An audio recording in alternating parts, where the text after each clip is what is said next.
तो आज हमारा स्कल्पटिंग का क्लास 5 है, जिसमें आज हम लोग डाइन टोपो को समझेंगे कैसे यूज़ कर सकते हैं। प्लस मैंने आपको जब हमने ब्रशेस को देखा था तब मैंने आपको बताया था स्नेक हुक ब्रश के बारे में। तो आज हम लोग स्नेक हुक ब्रश को यूज़ करेंगे डाइन टोपो के साथ, और आपको इसका भी पता चल जाएगा आप लोग स्नेक हुक को कैसे यूज़ कर सकते हो। तो यहाँ पे हमारे पास एक स्पेयर है, इसको मैं एक के साथ हम लोग सबसे पहले फ्रंट व्यू में चल जाएंगे। अब मैंने यहाँ पे स्नेक हुक ब्रश को सिलेक्ट किया है। अब जैसे यहाँ पे इसको मैं यहाँ पे पकड़ कर मैं इसको ऐसे खींचूंगा, ये देखिए मैं इसको ऐसे रोटेट कर रहा हूँ, ऐसे घुमा रहा हूँ मैं इसको। लेकिन अगर मैं आपको एडिट मोड में ले आकर दिखाऊँ तो इसमें जो मैश है ना, वो उसी मैश को यहाँ से खींच रहा है, इसमें और मैश ऐड नहीं करता है। तो अब मैं डायनोटोपो को जैसे इनेबल करूँगा, मैं ऑब्जेक्ट मोड में चल जाऊँगा, कंट्रोल जेड कर देता हूँ। ठीक है जी। तो अब उसका जैसे मैं यहाँ पे डाइन टोपो को इसको इनेबल करूँगा और ओके कर देंगे, तो इसका यहाँ पे ऑप्शन है वो हमें विजिबल हो जाएंगे। अगर इसको डिसेबल रखेंगे तब हमें ये दिखाई नहीं देंगे। ठीक है जी, हाइड होंगे थोड़ा। और इसको जैसे हम लोग इनेबल करेंगे, ओके कर देंगे, तो यहाँ पे हमारे पास डिटेल का साइज दिया रहता है, रिफाइन का मेथड दिया रहता है, डिटेलिंग और स्मूथ शेडिंग। तो सबसे पहले यहाँ पे हमारे पास पिक्सल दिया रहता है, अगर ये बाय डिफॉल्ट 12 पिक्सल पर होता है। अब मैं जैसे स्नेक हुक को ब्रश को सिलेक्ट करूँगा, इसको ऐसे यहाँ पे मैं पकड़ कर चलाऊँगा, ये देखिए ये मैश यहाँ पे उठा नहीं रहा है। ये देखिए इसमें और मैश ऐड नहीं कर रहा है, इसने ऐड तो किया है मैश लेकिन बहुत ही कम डिटेलिंग दी है। तो उसके लिए मैं अब कंट्रोल जेड कर देता हूँ। अब यहाँ से इसका यहाँ पे डिटेल का साइज है ना, अगर आप लोग इसको कम करोगी तो ध्यान रखना आपने इतना भी कम नहीं कर लेना, ताकि आपका सिस्टम है वो क्रैश हो जाए, आपका जो ब्लेंडर है। क्योंकि अगर आप लोग इसका जो पिक्सल है इसको मिनिमम कर दोगे, 1-2 कर दोगे, तो आपका जो मैस है उतना ज़्यादा डिटेल आएगा और आपका सिस्टम हैवी हो जाएगा। तो आपने बड़े ध्यान से रखना है। तो आपको मैं रेकमेंड करूँगा आप लोग 4-5 जितना आपका सिस्टम उसको झेल सकता है उतना आप लोग डिटेलिंग के साथ चलिए। तो फिलहाल के लिए हम लोग 5 पिक्सल कर देते हैं। और यहाँ पे जैसे मैं अब इसको ऐसे ड्रैग करूँगा, इसको ऐसे खींचूँगा, तो ये देखिए ये इसको लेके जा रहा है, लेकिन एक टाइम पर आकर ये छोड़ देगा। ये देखिए इसमें मैश ऐड कर रहा है ना। तो अब मैं आपको अच्छे से समझाऊंगा आप लोग इसको कैसे यूज़ कर सकते हो। तो अब यहाँ से मैं कर लेता हूँ, यहाँ से हमारा UI वाई फ्रेम ऑन। ठीक है जी।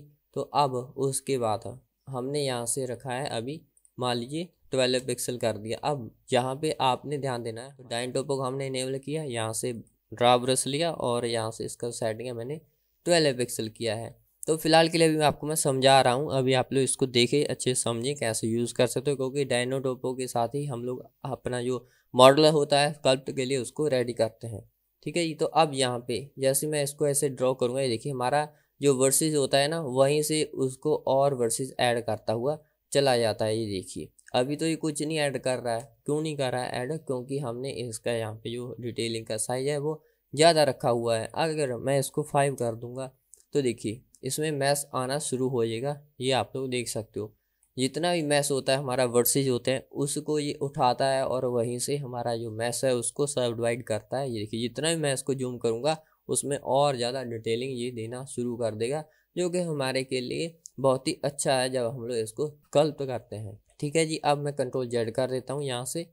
अब उसके बाद जैसे इसका डिटेल है मैं इसको 2 कर दूंगा, तो ये और ज़्यादा मैश लेगा। ये देखिए कितना बारीकी से मैश ले रहा है, लेकिन आपके सिस्टम की भी ऐसी की तैसी हो रही है। खत्म, bye bye, tata, goodbye, गया। आपने ध्यान रखना है। ठीक है जी। और ये देखिए हमारा सिस्टम थोड़ा स्लो होने लग चुका है, काफ़ी ज़्यादा थोड़ा स्मूथ चल रहा है और धीरे धीरे चल रहा है। इसको यूज़ करना है डायनो टोपो को, कम मैश रहे आपके पास और ज़्यादा डिटेलिंग रहे। तो अगर मैं इसको भी जूम करूँगा, इसको ये देखिए मैंने इसको जूम किया और इसमें भी ये और मैश ऐड कर देगा। ये देखिए मैंने इसको जूम किया, ये देखिए उतनी बारीकी से इसने मैश को और ऐड करना शुरू कर दिया, जो कि हमारे के लिए सही नहीं है। तो मैं कंट्रोल जेड कर देता हूँ। ये देखिए बिफोर एंड आफ्टर कितना ज़्यादा मैश है। एडिट मोड में ले आकर दिखाऊंगा आपको। ओ कुछ भी दिखाई नहीं दे रहा है भाई, ये देख सकते हो आप लोग। ठीक है जी। तो मैं कंट्रोल जेड कर देता हूँ यहाँ से। चलिए अब उसका डिटेल इसका मैं रख देता हूँ यहाँ पे 4 पिक्सल। तो 4 पिक्सल आई थिंक सही रहता है, या 3 या 4, हाँ ये डिटेलिंग के लिए सही रहता है। चलिए मैंने इसको 4 कर दिया। अब एक हिट करेंगे अपने कीबोर्ड से, फ्रंट व्यू में चल जाएंगी। उसके बाद इसका जो वायर फ्रेम है इसको मैं कर देता हूँ फिलहाल के लिए डिसेबल, ताकि आपको मैं समझा पाऊँ आगे। अब हम लोग स्नेक ब्रश को लेंगे और मैं एक हिट करूँगा और यहाँ पे इसका सिमेट्री है एक्स का, इसको इनेबल कर देंगे। डाइन टोपो को भी हम लोग इनेबल रखेंगे और इसका डिटेल का साइज है 4 पर रखेंगे। तो वही सेटिंग है फिलहाल के लिए मैं आपको समझाने के लिए। तो अब जैसे मैं यहाँ पे ब्रश को एफ़ के साथ थोड़ा सा बिगड़ कर लेता हूँ। मैं आपको पहले ही बता चुका हूँ एफ़ के साथ हमारा ब्रश है वो थोड़ा बड़ा हो जाता है, शायद हम लोग डिक्रीज इंक्रीज कर सकते हैं। अब जैसे मैं यहाँ से पकड़ कर इसको ऐसे निकालूंगा बाहर, ये देखिए मान लीजिए हमने कुछ यहाँ पे मॉडल स्कल्प्ट करना है, तो मान लीजिए हमें इतना चाहिए या हम लोग इससे भी और आगे ऐसे निकाल सकते हैं। ये देखिए तो ये क्या काम करता है, हमारा यहाँ पे मैश है उसको ऐड करता हुआ चला जाता है, ये आप लोग देख सकते हो। जितना भी हम लोग इसको आगे की तरफ खींचेंगे उतना हमारा मैश है उसको ऐड करता हुआ चला जाएगा। लेकिन यहाँ से आपने ध्यान रखना है, जब हम लोग इसका जो डाइन टोपो है इनेबल करने के बाद इसका पिक्सल हम लोग कितना रखते हैं, अगर कम रखेंगे तो आप लोग इसको जितना भी खींच सकते हो उतना ही आप लोग इसको यूज़ कर सकते हो। अगर इसका मैश है उसको आप लोग जो इसका डिटेल का साइज है इसको ज़्यादा करोगे तो मैश को कम खींचेगा, अगर कम करोगे तो आपको ज़्यादा डिटेल देगा, वो सब डिवाइड करता हुआ चला जाएगा, ऑटोमेटिक ये मैश ऐड करता हुआ चला जाएगा। तो अब हमने इसको 4 रखा डिटेल इसका, तो देखिए हमारे पास कितना अच्छा रिजल्ट इसने दे दिया हमें। तो नेक्स्ट अगर हम लोग इसका जो स्मूथ शेडिंग है इसको भी इनेबल कर देंगे तो इसको मैं आपको समझाऊंगा ड्रा ब्रश के साथ। तो स्नेक हुक का मैंने आपको बता दिया क्या काम है। अगर आपने कुछ भी मैश को ऐसे खींचना हो, किसी भी प्रकार का आपने कोई स्कल्प्ट करना हो, मॉडल बनाना हो, तो आप लोग को मैश खींचना हो उसको स्नेक करना है। जैसे आपको मैं दिखा देता हूँ यहाँ पे एक्टिव टूल में, यानी कि ऐसे कुछ भी आपने ड्रॉ करना हो पूछ की तरह या फिर आपने कुछ सिंक की तरह कुछ भी ऐसे ड्रॉ करना है कर्व लाइन की तरह, तो आप लोग स्नेक हुक का यूज़ कर सकते हो प्लस डाइन टोपो के साथ। ठीक है, तो अब मैं आपको समझाता हूँ। यहाँ से ड्रा ब्रश लूँगा और इसका यहाँ पे जो स्मूथ शेडिंग है इनेबल करने के बाद इसको कैसे यूज़ कर सकते हैं। मान लीजिए इसका सिमेट्री मैंने ऑफ कर दिया और इसका ब्रश का साइज है इसको कम कर दिया। जैसे ही मैं इसको डिसेबल कर दूंगा स्मूथ शेडिंग को, तो अब इसको ब्रश को मैं चलाऊंगा, ये देखिए ये स्मूथ नहीं कर रहा है। ये देखिए इसको मैं कंट्रोल जेड करने का एफ के साथ थोड़ा बिगड़ करूँगा तो यहाँ से ये स्मूथ नहीं कर रहा है, आप लोग देख सकते हो। और अगर इसको ये स्मूथ शेडिंग है इसका ऑन करूँगा तो ये साथ में स्मूथ भी करेगा, ये देख सकते हो आप लोग। बिफोर एंड आफ्टर में कितना चेंजेस है ये देखिए यहाँ पे और ये वाला। तो स्मूथ शेडिंग आप लोग ऑन करके भी रख सकते हो, लेकिन मैं आपको रेकमेंड करूँगा आप लोग इसको ऑन मत कीजिए, क्योंकि अगर इसको आप लोग ऑन करोगे तो फिर आपको अच्छा रिजल्ट नहीं मिलेगा। अगर आपको इसको यूज़ करना है डाइन टोपो के साथ तो आप लोग क्या कीजिए, यहाँ पे मान लीजिए हमने इसको रखा 5 पिक्सल, तो मैंने यहाँ पे कुछ भी ड्रॉ किया कुछ ऐसे, तो आप लोग शिफ्ट के साथ इसको ऐसे स्मूथ कर दीजिए तो आपके लिए अच्छा रहेगा और आपका सिस्टम है वो भी हैवी नहीं होगा। ठीक है, चलिए मैं कंट्रोल जेड कर देता हूँ, वापस हम लोग उसी पोजीशन में चल जाते हैं। अब उसके बाद नेक्स्ट आता है हमारे पास रिफाइन का मेथड जो है, तो सब डिवाइड कोलैप्स है हमारे पास, जो बाय डिफ़ॉल्ट रहता है हम लोग इसी के ऊपर ज़्यादा वर्क करते हैं।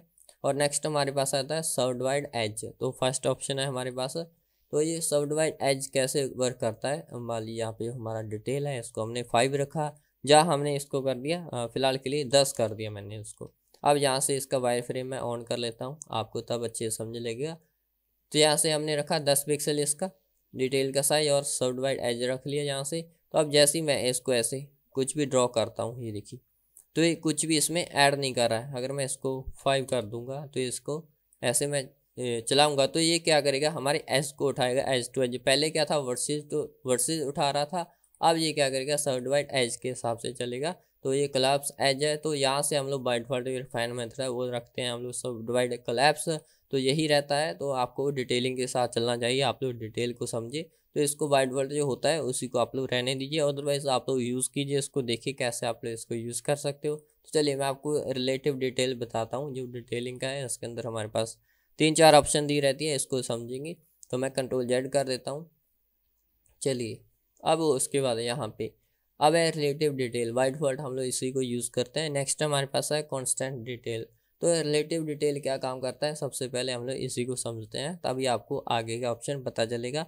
अब हमने इसका डिटेल साइज है मान लीजिए हमने रख दिया यहाँ पे 10 पिक्सल, और यहाँ पे मैं जैसे कुछ भी ऐसे यहाँ पे ड्रॉ करूँगा ऐसे, तो अभी आप लोग देख सकते हो।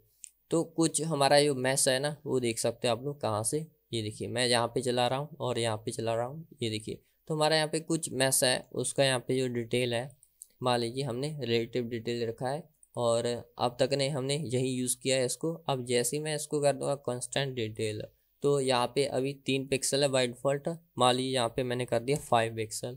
तो अब मैं यहाँ पे हमारे पास एक ऑप्शन आती है डिटेल फ्लड फिल का। तब जैसे इसको मैं यहाँ पे ओके कर दूंगा तो ये क्या काम करेगा, ये देखिए सभी यहाँ पे जो हमारा मैश होता है उसको जो रेजुलेशन के हिसाब से लेके चल जाता है सभी को, जो हमने पहले इसको यूज़ किया होता है। मान लीजिए मैं कंट्रोल जेड कर देता हूँ इसको, जो हमने पहले यूज़ किया था रिलेटिव डिटेल हमारा 10 पिक्सल था, अब हमने इसको कर दिया कांस्टेंट डिटेल।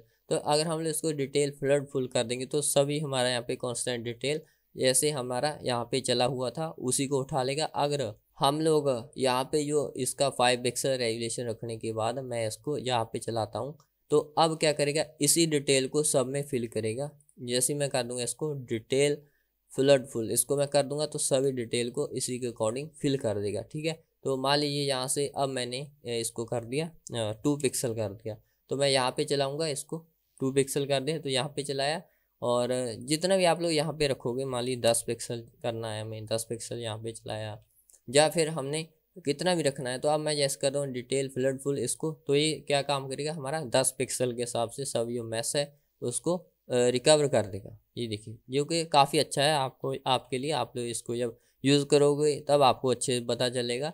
तो डाइनटोपो को समझे आप लोग अच्छे से यूज़ करना, कैसे यूज़ कर सकते हो। अगर वीडियो आप लोग हमारा देखते हो आपको अच्छा लगता है तो प्लीज़ लाइक कर दिया करो और कमेंट किया करो, ताकि मुझे भी थोड़ा पता चले आप लोगों को हमारा जो वीडियो है वो कैसा लग रहा है। तो चलिए अब उसके बाद नेक्स्ट हमारे पास है एक आई ड्रॉपर का टूल दिया रहता है। अब जैसे मैं कंट्रोल जेड कर देता हूँ यहाँ से, तो अब हमारे पास 2 डिटेल है। एक डिटेल तो हमारे पास यहाँ पे ये 10 पिक्सल वाला है और दूसरा हमारे पास 5 पिक्सल वाला है। तो अभी हमने यूज़ किया था ना, ये रेगुलेशन है। अब जैसे ही मैं आई ड्रॉपर टूल लूँगा, इसका सैम्पल डिटेल होगा।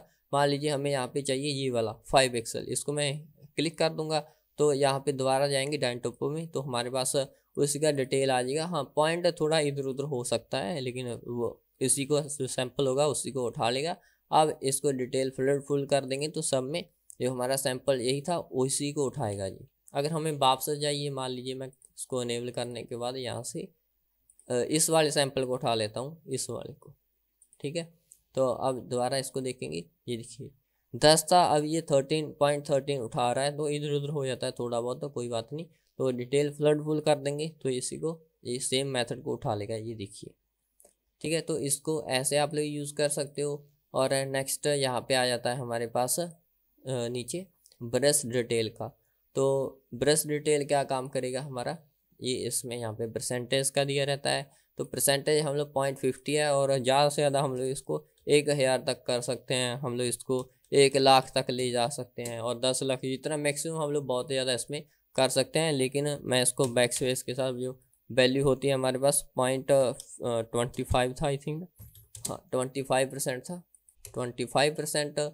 और ये ब्रश का डिटेल है तो ब्रश डिटेल मैंने 25 रखा, तो ये ब्रश का डिटेल कुछ ऐसे चल रहा है, ये देखिए। लेकिन यहाँ पे कुछ मैस हमारा ऐड कर रहा है, जैसे ही हम लोग इसको जूम करेंगे ना तब इसमें मैस और ऐड करता हुआ चलाएगा, ये देखिए इसमें तब मैस को ऐड करेगा।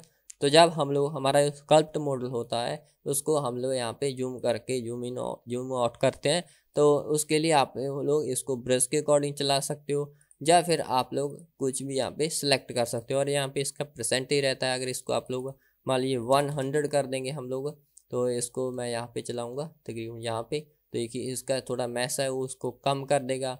तो आप लोग देख सकते हो आपको कौन सा सही लग रहा है डाइनटोपो में। तो परसेंटेज वही आ जाता है जैसे हमने अभी किया था रिलेटिव डिटेल में, ये पिक्सल दिया रहता है। तो वैसे ही हमारे पास ब्रश का डिटेल है, या फिर हम लोग कांस्टेंट डिटेल रखते हैं।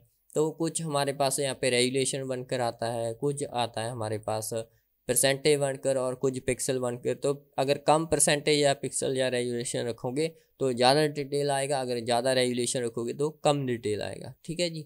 उसके बाद है इसे स्मूथ का, तो सेम ऑप्शन रहता है। नेक्स्ट हमारे पास है मैनुअल डिटेल। अगर आपने खुद का मैनुअल डिटेल फिल करना हो, मान लीजिए यहाँ पे हमें चाहिए, तो मैं यहाँ पे आपको समझाता हूँ, थोड़ा इसको स्मूथ कर देता हूँ, यहाँ से भी स्मूथ कर देंगे थोड़ा सा। चलिए मैं आपको यहाँ पे समझा देता हूँ, यहाँ पे हाँ ये सही रहेगा।